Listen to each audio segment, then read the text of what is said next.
The Jacksonville City Council has unanimously approved rezoning needed for Salzbacher to build a $36 million complex on the city's northwest side that will provide affordable housing and manufacturing jobs for homeless men.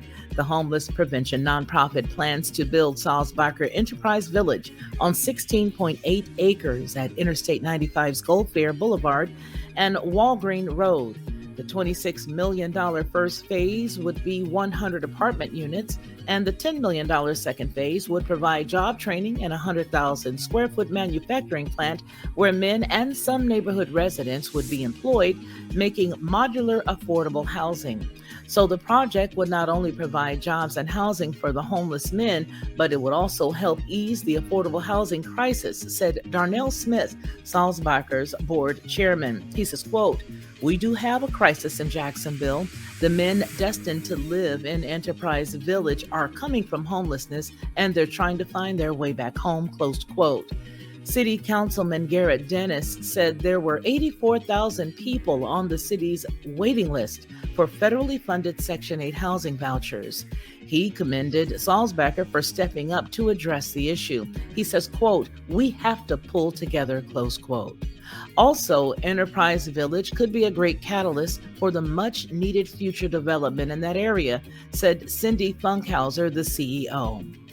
With Tuesday's rezoning approval in hand, Salzbacher will now work on financing sources, which may include tax credits, the American Rescue Plan, state and federal funding, and private grants, Funkhauser said.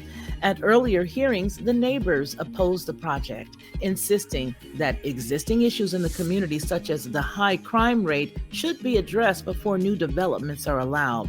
Even the district's councilwoman, Jacoby Pittman, objected. She says, quote, "This was a hard project, and I was not on board at first."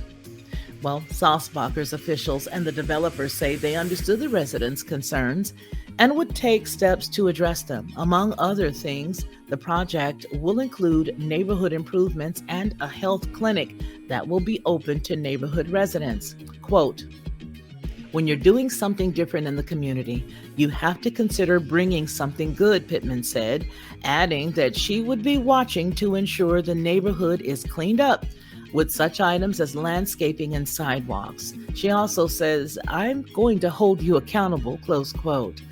Also, some residents said early on that they feared the possible ramifications of having what they perceived as an all-male homeless center in the neighborhood. But the Enterprise Village will not be a homeless center. That function will remain at Salzbacher's downtown location on East Adams Street near the jail. Also staying downtown will be the Urban Rest Stop, which provides showers, laundry, meals, healthcare, and employment assistance, among other things, Salzbacher's officials said. Enterprise Village will be the nonprofit, their second new complex. The first was the $21 million Salzbacher Village that opened in 2018 on 44th and Pearl Streets, a subsidized permanent housing community for formerly homeless women, children, and families. For Headlines with a Voice, this has been the Lockhart News Brief.